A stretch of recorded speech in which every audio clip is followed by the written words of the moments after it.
All right, it's 2 o'clock on the dot. I see people are still joining the webinar, but we don't have a lot of time and we've got a lot of exciting stuff to talk about. So we are going to get going and kick off the session. Good afternoon and welcome. My name is Stefan Cornelius. I'm going to be sharing the stage with some of my colleagues from Pragma this afternoon, talking to you about some topics that we just recently covered at the SAMA conference in Cape Town. And we thought we'd take some excerpts from that presentation and share it with you because it's Global Maintenance Day. For those of you who don't know, Global Maintenance Day has been created and or promoted by GFMAM, the Global Forum on Maintenance and Asset Management. And the aim of the day is to get interested people to share experiences and celebrate the value of what it is that we do as maintenance professionals, and also explore what's happening in the world of maintenance across the world. It's supported by quite a number of different maintenance organizations across the world. If you go to globalmaintenanceday.org, which is the website, you can see a world map where a number of activities are being held during the course of today in different time zones to share experiences and talk about maintenance, and that's exactly what we want to do here today. Now, just a few logistical arrangements. If you haven't already, please mute your microphone so that we don't pick up background noise that may or may not disturb the rest of the speakers. And always, you'll see there's a chat box and a Q&A box at the bottom. Feel free to ask your questions during the course of the webinar. We will be monitoring those boxes, and we will be responding to those questions either after the presentation or during the course of the session. Every speaker will also pause at the end of every session to take questions. So if you want to unmute yourself then and ask a question, you're welcome. And I look forward to it. It's going to be an action-packed day. We've got quite a lot of content to cover. I want to welcome the other panelists. So we have our marketing team from Pragma hosting us. So thanks for that, Jolene and Lisa and Sama.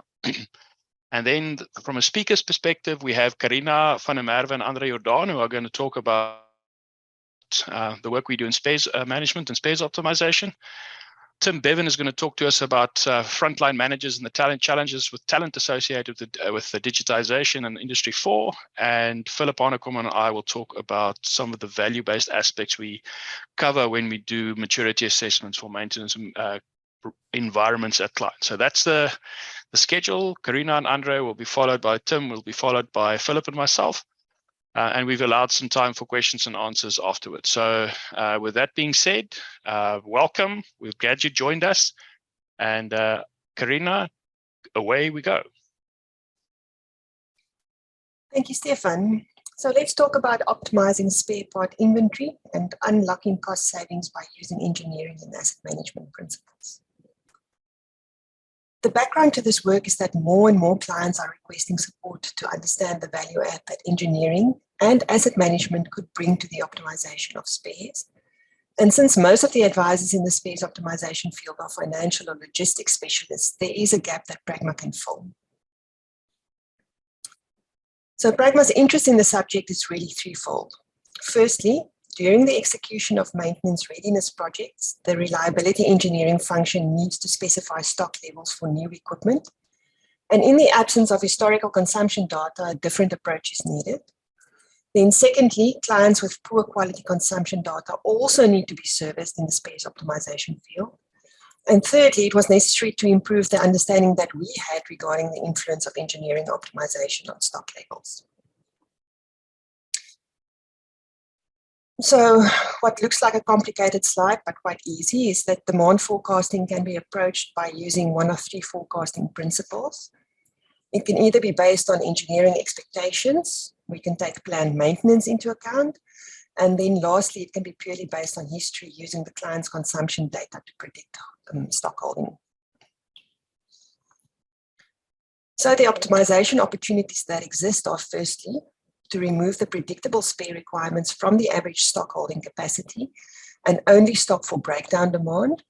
And then secondly, we looked at the opportunities available during the early project phases or the operational readiness phases to help inform decisions relevant to the standardization of equipment. So we can move to a well-described way to categorize spares, and based on unit cost and demand, spares are typically divided into 4 categories, where the application of statistical spare optimization tools are less successful for the slow, infrequent movers, but works very well with fast movers. And then there's also a 5th category to the side that speaks to non-movers, and optimization requires a completely different approach to the other 4 categories. Now, our model is based on the principle that when using the normal statistical analysis equations, spares used for predictive and preventive maintenance should not form part of the calculated average stock. So what did we do? We ran 3 separate models. The models considered high cost versus low cost spares and was based on the following criteria. Firstly, it considered as a baseline stock keeping when only keeping spares for breakdowns. Then secondly, considering a relatively immature or really very immature organization with 67% of breakdowns and 33% of planned maintenance. And thirdly, there was a more mature organization with 67% of spares demand coming from the planned environment. And the results looked promising. So taking planned maintenance into account for high cost assets, and here we said a high cost asset was 100,000 Rand. The first and really expected conclusion is that for expensive slow movers, the saving is inconsistent and very little at best. Now, as demand starts increasing and consumption becomes more frequent, savings range between 10 and 19%. So for low-cost assets, order volumes are higher, and therefore savings can be realized almost irrespective of the volume of safety stock. And for this category, savings can range between 12 and 33%. So by removing the contribution that planned work contributes to the average stock kept from the equation, of course, using sound planning and scheduling principles, one could save up to 33% of total stock holding cost, depending on the demand frequency. Then, to understand the benefit that standardization of spares could have, we ran 2 separate scenarios, one for 6 of the same spares or production lines of assets, and another 3 of one and 3 of another type of spares for production lines or assets. And an overall saving of around 30% can be achieved, and this can inform decision-making during early project phases. So in conclusion, we can say that catering for planned demand through the work management process enables a spare saving of up to 33%, while standardization brings down spare holding costs considerably and could lead to saving of around 30%. So yes, the cost saving to be realized in applying engineering and asset management maturity principles are sizable and simply cannot be ignored. Thank you. So that was quick. Any questions? Thank you. Thank you, Karina. Does anybody have any questions for Karina on the topic?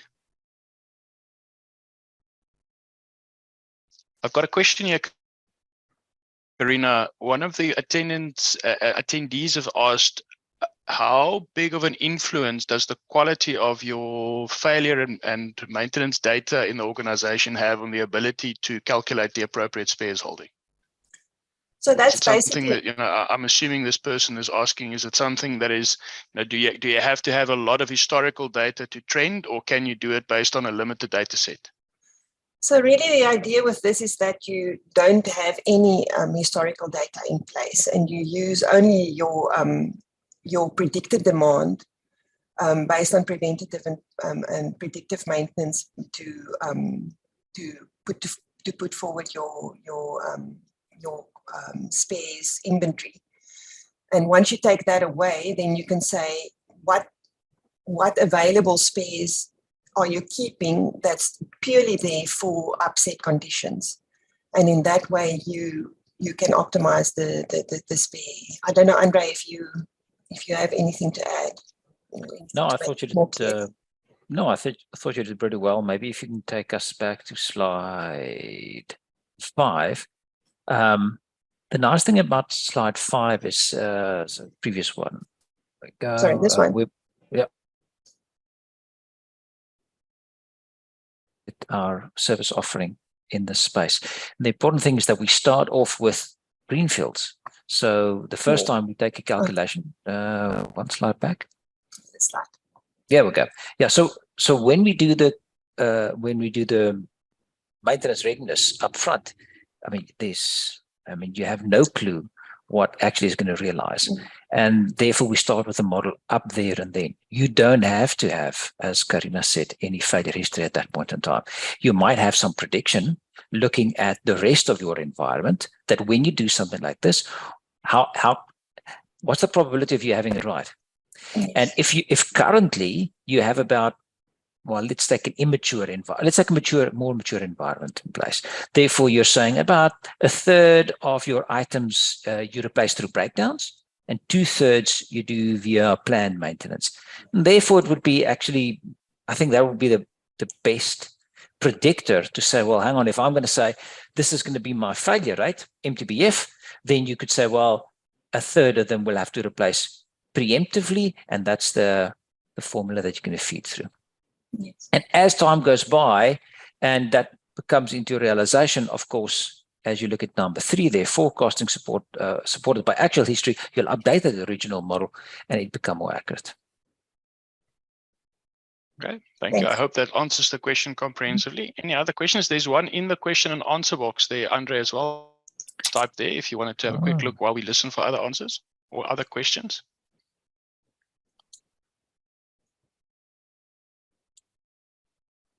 So really, I think for this instance, we're saying that we don't care what the criticality of the piece of equipment is. We can use this across all assets and across every level of asset, and still really based only on cost and demand, forecast how many spares do you need to keep and don't you need to keep. I have seen clients use or large companies use their own modifications on top of a pure demand-based forecast as well, Karina, where criticality and things like insurance requirements and lead times and supplier dependence and those types of things are factored in. But I agree with you that the base is always based on predicted consumption based on maintenance plans. But obviously you can, for safety or other supply chain constraint reasons, you can add modifiers to that classification. Yes, most certainly you can. Remember the important part, yes, so Philip, also thanks for that question. Remember, if you look at where this modeling and logistics and optimization are used, none of the other environments have a unique environment whereby some of your demand is absolutely known beforehand. And all we're saying here is we're not going to increase any of the risk to your company. All we're saying is a certain amount of demand is known beforehand. That's the demand that you're going to utilize through services. There's no reason why you have to look at spares or inventory to stock for that for that unknown. So rather only stock for the unknown. The known part, you simply need to have a work order preempt that requirement, and you order the spare in time. I hope that answers your question, Philip.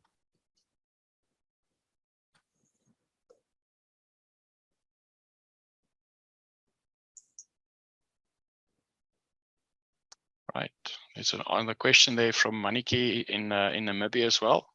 And I think he's alluding to what we discussed here now. You know, if the guys are remote, we see it with clients that are, often with clients that are very remote.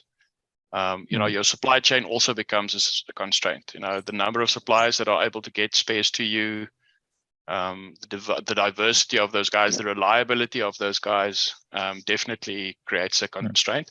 And you can factor that into your lead time calculation of your spares holding as well, so that your reorder points and all those types of things are adjusted to make sure that you have you have the spares available. But I've seen sites where the OEMs are on site holding contingency stock and they still struggle to supply the predictable demand. So it's not an easy question to answer. Yeah, this is thankfully not a silver bullet that solves all problems. We're simply highlighting that this is a unique environment, and there are opportunities to be had. Folks, the thing is, we as engineers have the best insight as to what demand is. We also have influence on demand. And that really forces us to take back ownership what that demand is, because demand ultimately results in what space you need to hold. But we've been sort of abdicating that. And I think that's part of the point here as well. Cool. Thank you. That's good discussion. I don't see any other questions. We're 15 minutes in, so if I don't see any other questions or elements in the chat. So let's carry on and progress from here. Tim is up next. Thank you, Karina and Andre. I appreciate it. Tim, would you mind just sharing your screen to get your slides up, please, while we transition? There we go. Thank you very much. Tim is going to talk about the technical and people skills gap that we're seeing in frontline managers, and I think you made some very valid points yesterday, which was worth discussion. So, Tim, please take it away. Okay. Yeah. Good afternoon. And as Stefan alluded to, we had a very interesting 2 days with the SAMA conference here in Cape Town, and one of the topics that was covered by a number of people was digitization and the change in technology and the change of use of technology in maintenance. And so the topic of this presentation is what do we do with the first line managers, with the maintenance supervisors, and how do we enable them and give them the capabilities to be able to transition into this new space and to move with the opportunities that are arising. So I'm going to start off by trying to set the scene, give you some understanding of what the traditional role of the maintenance supervisor is, and what is the value that they add to the leadership team in the workplace. And as you can see there, we group them under building a strong team. We expect them to be able to utilize the skills of their team members to make a cohesive team. We expect them to have authentic relationships with that team, to be able to coach them, mentor them, and supervise them in their activities. And we expect them to have technical initiative. We don't want to have to escalate every breakdown to a master technician or to the maintenance engineer or anything like that. We expect the maintenance supervisors to be able to have that technical initiative, and we expect them to be able to make decisions about life cycle cost or the appropriate level of maintenance that can be carried out, and when is enough, and it's time to retire the component and everything like that.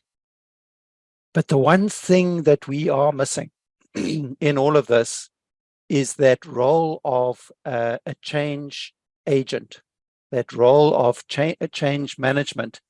The maintenance supervisor is the meat in the sandwich between leadership, who are understanding the marketplace, following the trends, keeping the business current with the latest technology, and introducing these changes into the business. And underneath the reporting through to the supervisors are the maintenance artisans and the maintenance teams, who at times are probably a little bit bewildered by these changes that are being implemented and why are they doing it, and they're creating more work for us, etc., etc. So that's the type of role that we expect the maintenance supervisor, maintenance frontline manager to play in terms of balancing these two requirements and making sure that things move forward. So when we think about the fourth industrial revolution, about digitization and the opportunities that lie ahead, we see that there is a quite a growing landscape of technology, of applications for IR and for digitization. In fact, in 2020, the National Planning Commission literally said that there is trillions, I mean, that's a big number, trillions of dollars worth of economic and social value that 4IR and digitization can add to the South African economy. And if we look at the opportunities that we have in terms of mobile technology, Internet of Things, human machine interfaces, it's an ever expanding horizon. And if we can enable ourselves, if we can grab hold of this opportunity, we can leapfrog many other countries. Okay, we can leapfrog many other countries in terms of being able to leverage that and add value to the South African economy. So we recognize that successful organizations are building resilience, the ability to absorb change, the ability to adapt to change, okay, by helping workers develop new skills. And that enables our businesses to respond more flexibly, with more flexibility, these words, to the changes that are happening around us. So what does this change mean? And what is the role we expect the maintenance supervisor to play in this change environment? Well, as you can see on the screen now, we've got the traditional valley of despair that comes with change and introducing change to any ecosystem or organization.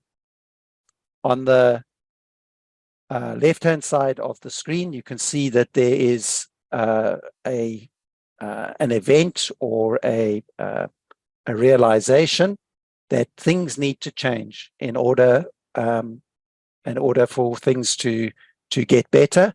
Then a change needs to be made, and that's generally driven by leadership within the business. Now, one of the questions I was asked during the conference was, who are the leaders? And in many situations, the role of leader is going to be very topical. It's going to depend on what the circumstances are and who the most appropriate person to lead that change is. But let's take strategic change, the introduction of new technology into the business, of new way of doing things. As management realize that this is the way they have to go in order to be competitive and stay within the process, so they create that burning platform and they start to communicate this new vision to the organization as a whole in terms of where they're going to go. But what specifically needs to happen is this education. So the communication typically happens fairly well. But then when we get to the education and the training and understanding why this is necessary, what are the mechanisms that are going to happen in order to activate this, then that's where the gap often appears.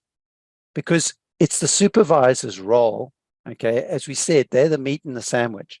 So it's the supervisor's role to understand this strategic change, and they have to do all of that analysis, that gap analysis, to understand what is it that our teams are going to do differently? What other skills do the teams need?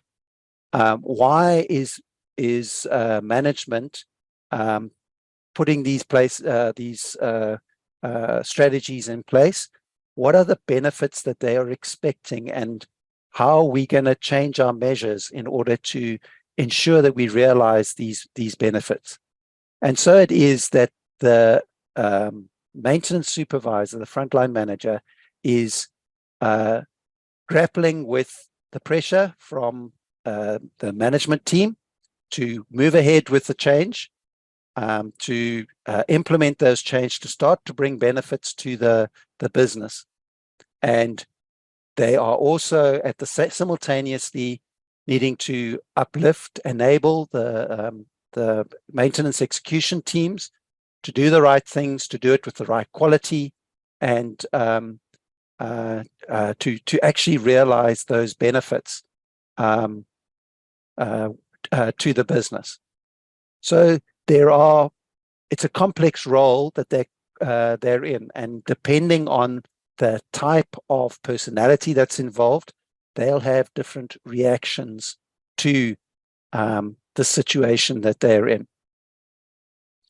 So in order to prepare our change agents, because essentially that's what we are expecting our maintenance supervisors to be, in order to prepare our change agents, we need to make space to be able to analyze what are the skills that are actually required to make this happen. What are our skills gaps, not only at the supervisory level, but also with the work teams? What are the tools that need to be made available? Do we understand the talent gaps that need to be addressed? With digitization, for example, there's an enormous amount of data that is now suddenly available. Now, when a first-line manager or a maintenance supervisor has made his way up or her way up through the trade, many of them perhaps don't have the numeracy skills and the numeracy, perhaps agility, to be able to absorb and monitor these all of these statistics and interpret them, and to be able to take actions on them. So what are those gaps that need to be addressed in order to deliver on it? So once we understand what those gaps are, then we can start to put programs in place to address the gaps and to give them the training. Now, one thing I think we should all recognize in ourselves and in other adults that are around us. An adult learns for a reason. It's not like when we send our children to school and we sit them down in front of a teacher and they are like sponges. They absorb whatever the teachers share with them. As we mature and as we get older, there is so much information that is coming at us. We put filters in place to say, well, what of this can I use? What do I need? So the timing of these programs, for the implementation of these programs, is absolutely critical, because you can't give the adult learner information out of sync with when they're going to need it, or it needs to be nearly in sync at least, so that they can take whatever they learn, they understand why they need this knowledge, and then they'll absorb it that much better, and they will apply it. So it's important that when we design these programs, that we address the timing of when it's going to be required, and what's in it for me, so that the supervisor realizes exactly how they're going to use this training, how they're going to use the skills enablement, and roll it out. So we need to map this whole landscape and what it's going to mean to our teams and to the different role players in there. So we look at the landscape, and we recognize that there's going to be this disruptive technology that's coming in, and we create the space and the programs in place to enable the frontline manager to absorb it and to respond to it. So when we look at the velocity at which data is now available, we have to recognize that the frontline manager is going to feel more pressure, because now data is more visible. They no longer can filter out the data to, for example, senior management or to the workplace teams, okay, in terms of what it looks like, because it's near real time and it's updating constantly. So they have to be on top of it. And yeah, as we said earlier, they potentially might not have the numeracy agility to be able to process all of the data at the same time as, say, more senior people in the business.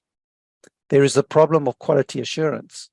Now quality, and quality particularly in data, is way more evident.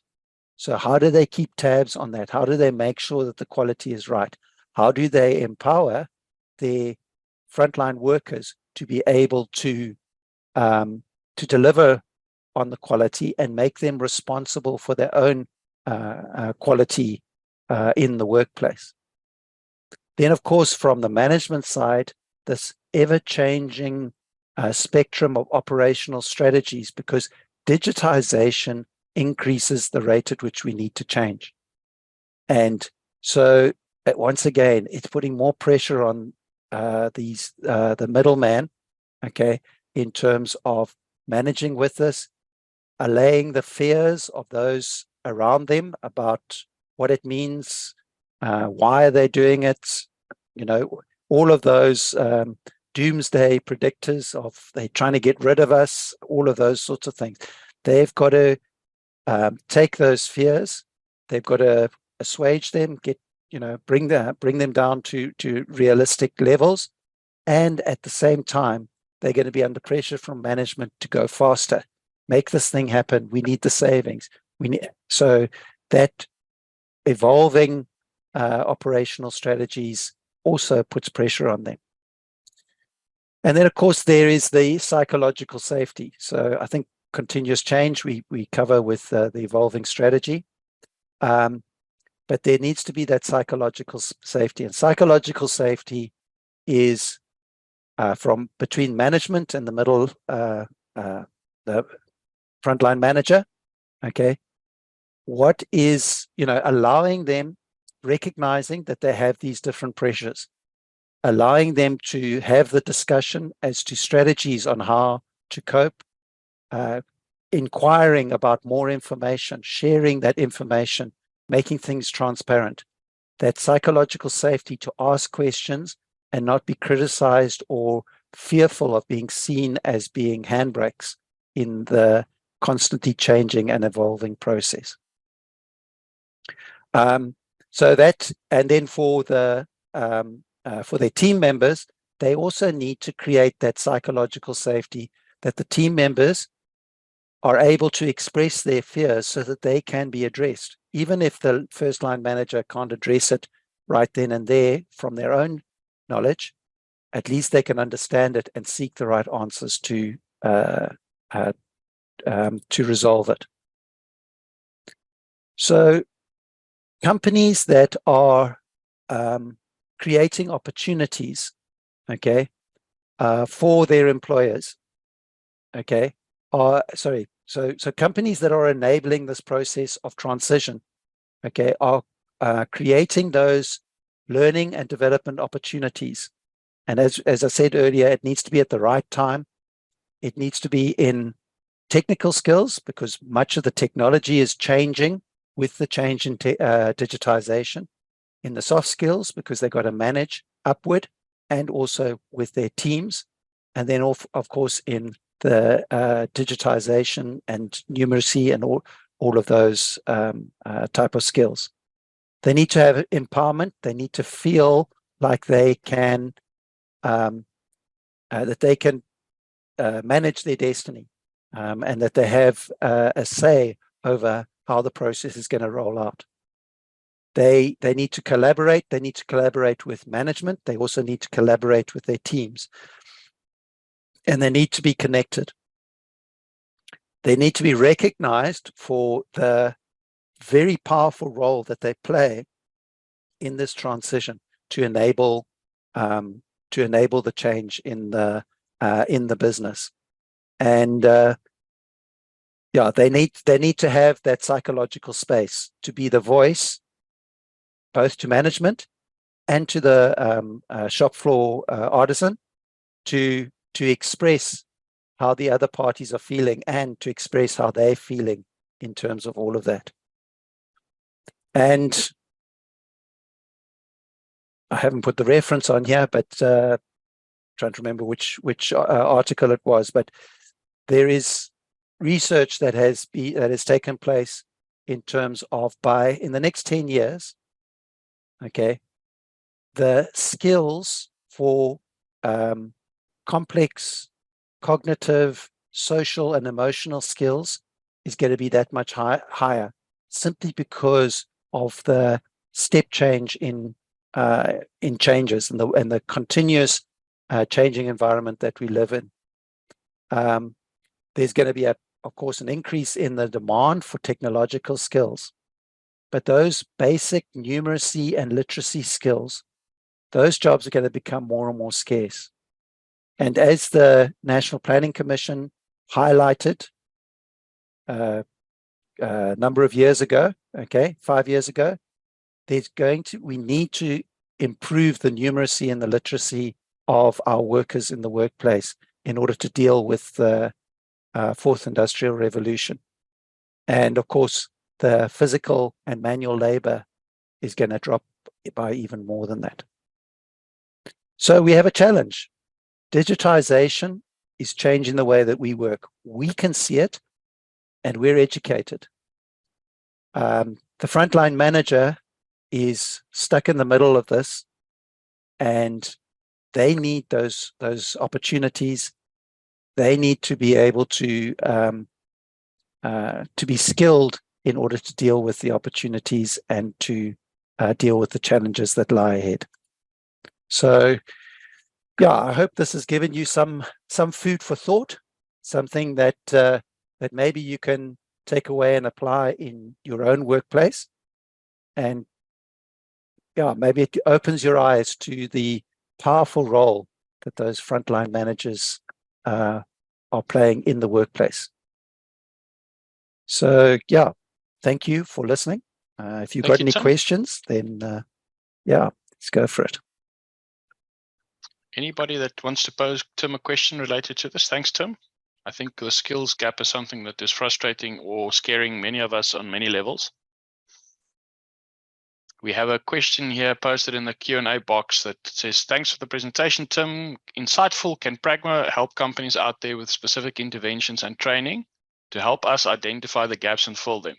Any examples of success or case studies in this area? So I suppose the question is, is this a training or coaching solution, if there is one? And are you aware of anyone that's done it, or have we helped any clients with this particular issue? So we have a number of programs that that we run in terms of enabling the different roles. So we have learning pathways. If you visit the pragmaworld.net website, there are various learning pathways that different roles within the organization can participate in. So yeah, it's a good question. And as I said, we've broken down those learning pathways into components. So it's not necessary to sort of embark on a learning pathway and have to do it all within a very short space of time. It would be challenging, and much of the learning might not be maximized simply because it's happening at the right time. And then in terms of success stories, our maintenance planner qualification is a success story. We've graduated 31 planners from the with a national diploma, occupational qualification in maintenance planning. And those planners are out there in industry, mining, manufacturing, FMCG, and making a difference by improving the availability of assets through more effective planning and scheduling of work. So yeah, we are making a difference. It always feels like it's not enough, but we're definitely going in the right direction. Yeah. Thank you, Tim. Good answer. Any other questions for Tim or observations on this topic? Let me see here in Q&A. No, that's it doesn't seem like it, Tim. Thank you. I'm sure if anybody's that, the chat box is always available. So I think in the interest of time, we're going to move on and get cracking on the next topic. So thanks for that. Much appreciated. With that said, let us get cracking on the next presentation, which is going to be Philip and myself talking about how we use economic value or shareholder stakeholder value as a key component of how we develop and design programs that come out of our asset management maturity assessment. So Philip, as always, jump in if you have any observations. And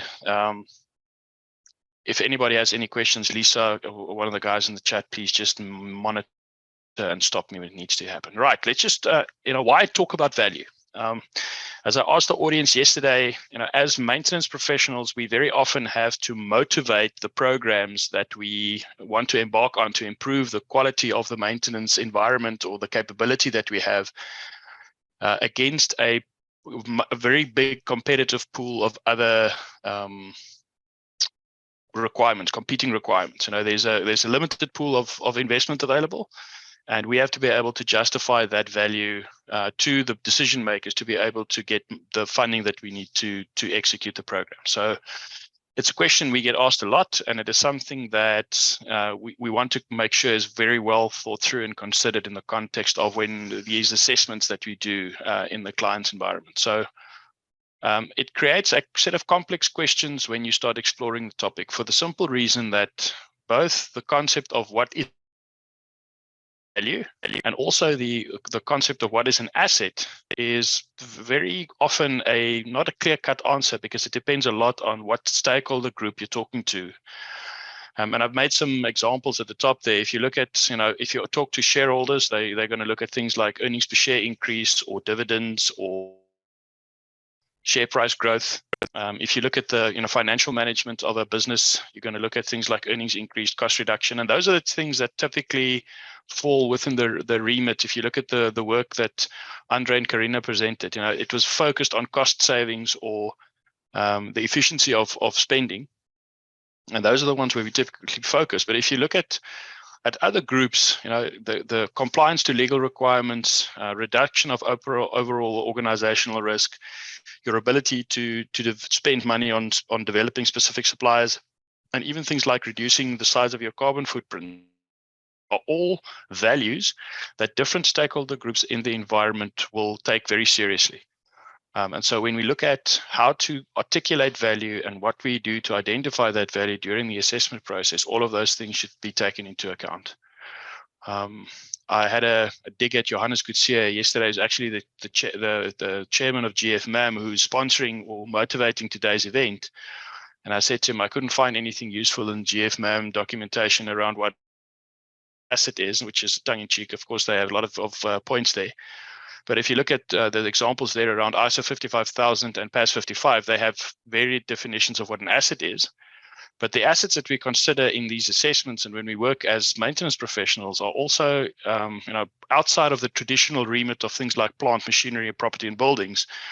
There are human assets, skills development, for example, your data and information, which is an asset, and also some intangible values like your brand reputation, or even the intangible assets inherent in the purchase price of your business should you want to sell it. So all of those things are assets. And the point we're trying to make here is when you look at the maintenance environment and trying to identify what value it delivers, the shareholder or the stakeholder rather that you are talking to will very significantly influence how you define that value concept and what you focus on when you communicate it. Now, to sort of underscore that point, We talk about 3 value categories when we think about value in the context of maturity assessments and how we motivate programs. The first one is what we call sustaining value. So those are the things that we do in asset management that sustain value over a long period of time and lay the foundation for good asset management practice in an organization. And those are things like your asset management policy or your policy around sustainable operations. And those are typically the things that your shareholders, your board, and your CEO will be very interested in understanding. Then we have some value enablers. And those are the things that are not necessarily directly quantifiable, but create the tool set that you need to be able to deliver value through good asset management practices. And those are things like your information management policy, or your HSSE policy. And then the last one, which is, I think everybody's more familiar with those, would be the value delivery category, where you can actually directly measure the rand and cents value, or the technical value that you're delivering through those things in the maintenance environment. And those are things like your materials management environment and how you set yourself to operate for reliability. So the reason we, with these type of categories defined, we like using maintenance maturity projects to be able to set a baseline, because it's very difficult for you to measure value in a vacuum. You have to set a baseline, and then as you progress through your improvement journey, you now have a baseline to work from, and you can deliver the value, or you can articulate the value that you deliver on top of those in each of those areas, and being very cognizant of how you talk to your stakeholder group in the context of value delivery. If we briefly touch on the AMIP assessment, AMIP is a tool that we use. There are many available out there. Of course, we think ours is the best, but there are a number of different maturity assessment tools out there. We've just rewritten ours substantially. But the concept basically talks about looking at the policies and principles inherent with GFMAM 39 subjects and ISO 55000 and translating those into key performance areas that can be measured and quantified in terms of levels of maturity. And so we'll typically work with clients to understand in every KPA what their level of maturity is, do some digging, some audit work, some analysis work, which will give us a view in a report back format of where the opportunities lie for improvement and where the risks are in that client's environment. The last block on that slide is typically an example of what our improvement plans will then look like, because you can then prioritize and categorize all of the potential priorities for improvement. And the trick is to be able to completely articulate where you add value and how those will be prioritized through an improvement program in the organization. Now, typically, once we've done the values or the maturity assessment, and if you look on the left-hand side of the screen there on the table, you can see the key performance areas that we consider in the AMIP, how they map to our value areas. So if you look at the top, for example, when you look at how clients set asset management policy and strategy, that's clearly something that is meant to sustain value for the organization over time, and thinking through all of the different elements in that policy is important to have the long-term foundation laid in the organization. If you then move slightly down to technology and information management, I think it's obvious that that's a key enabler to value. If you cannot if you don't have the right systems and tools in place, you don't have the right data models, and you don't have the right way to work with that data, it's going to be very difficult for you to measure and manage your performance, which is a key enabler to value. And then lower down the list, we get to the things that are more practically recognizable as things that directly deliver value in this organization, like how do you do tactics development? What is your policy on precision maintenance, and how do you enable that? And what is your maturity in the area of shutdown management, for example? So it's a clear. we think it's a clear map. It can obviously be adjusted based on the client's preferences and specifically the policy values that or the policy environment that they work in. But a good mapping of what we think the different value areas are in the AMIP context. Right, now we've spoken about the AMIP assessment, and we wanted to talk quickly about some of the tools that are available to articulate them when you go through this process of maturity review and client engagement. So what we typically use is a value driver tree. Now, I put this slide in specifically so that we don't get into trouble with the patent lawyers. The EVA, or economic value add value driver tree, was developed by a company called Stern Stewart, and now called Stern Value Management. And the reason we like this, and I said it to the guys yesterday as well, is the guy who wrote this won a Nobel Prize for economics. So it's very difficult for clients to argue with the framework. Now, we say that tongue in cheek, but it's very powerful to use a accepted methodology when you talk to clients about where the value opportunities are, because it's easier to have a common tool set and a common understanding of how the mathematics work, and it's therefore much less likely that you're going to argue your framework with clients on, I don't like the answer, and therefore I'm going to question the framework. So a very straightforward mathematical relationship between all of the different cash and revenue components in a typical business, working through your current and non-current assets, direct and indirect costs, your cost of capital into the economic value add. And you can customize this tree depending on the situation. We very rarely use all of it. As I say later on in the presentation, it's very difficult to work the entire tree in the typical project spans that we have. So we tend to focus on very specific examples. The one highlighted on the right of that screen talks, are typically the areas in a production environment where you would look at to articulate changes in that environment and how it relates to value. So you'll see things like inventory, working capital, the cost of goods sold, and so on until you get to the EVA contribution. As an example of how we typically use that, and very specifically in the context of maturity assessment, is where, and the example here is derived from the work that Andre's team did in the reliability space. And it's a simple illustration of how the maintenance environment and the improvements in equipment reliability that enables typically drives overall value through these activities. And you'll see, if you look at the first breakdown on the right of the screen there, we talk about increasing equipment throughput, reducing overall costs, reducing the cost of finance, helping with loss avoidance, reducing overall risk. And those are all directly quantifiable. As you see, we move down the stream here. You can look at things like cycle times, improved availability, improved quality, less waste. And so we go through the list. And we don't have time to drain it all, but this is a very good illustration of how a derivative of an economic value analysis can be translated into the reliability or asset management space. And again, depending on the maturity of the client, or if you are the asset manager in one of these organizations, depending on where you think your greatest area of opportunity is, you can customize this. The rules are the same, but your focus areas will very simply be where you think the biggest opportunities are. And so you can use these types of techniques to motivate both the logic, but also the directly quantifiable value that you're able to add. And it's also a useful tool as a business case measurement to measure later on. So just very quickly, before Philip takes over, promising to deliver benchmarking in this instance is risky. The operating environment and the policy choices made by in your organization are very likely to influence what is reasonable for you. And so just benchmarking in the context of value delivery, I think, is risky, unless you benchmark plants within an organization that have common principles applied to them within your own environment. But for us as consultants to say we can benchmark you against the industry, I think is very risky.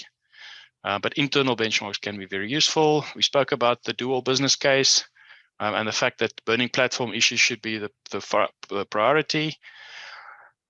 In the context of value trees, we very often use high and low impact scenarios. So we don't necessarily say the answer is 4 or 5. We will say the range is between 3 and 6 as a way of dealing with some of the assumption vagaries that sometimes are required to do this.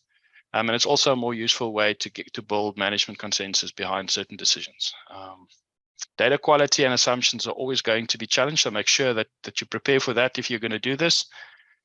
And the last ones, I think, are pretty straightforward. We don't need to really explore them any more detail. I want to rather give Philip a chance to talk about an example where we've recently done this at one of our clients, and just very quickly highlight some of the areas that we touched on. So Philip, I hope you can hear me, and let's crack on with your part of the presentation. Great, thanks, Stefan.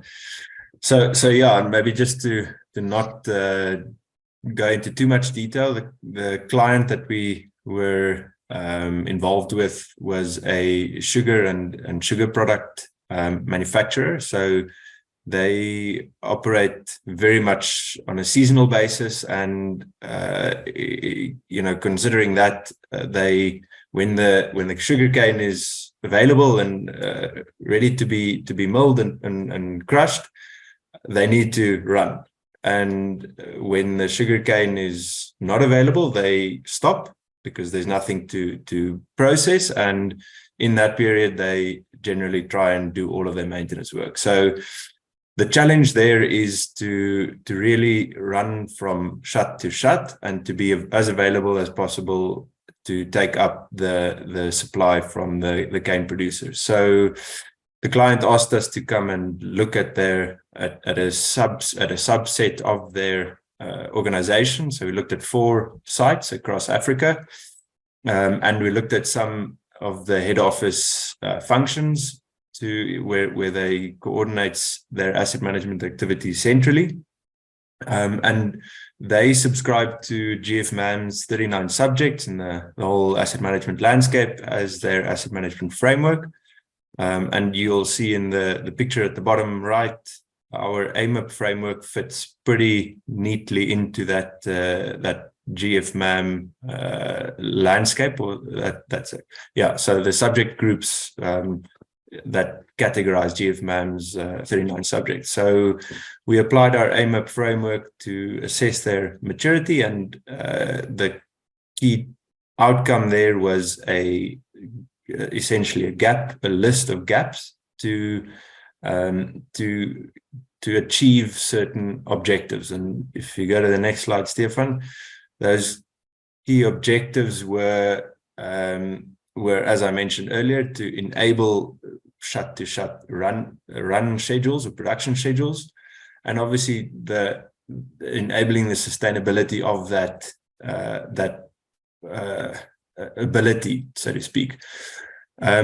So with these key objectives in mind, we obviously were able to take those gaps that we had identified and establish the activities that would enable the client to realize these objectives. But that's not enough really in achieving, in justifying the activities, because some of those activities are things that really will only matter way down the line.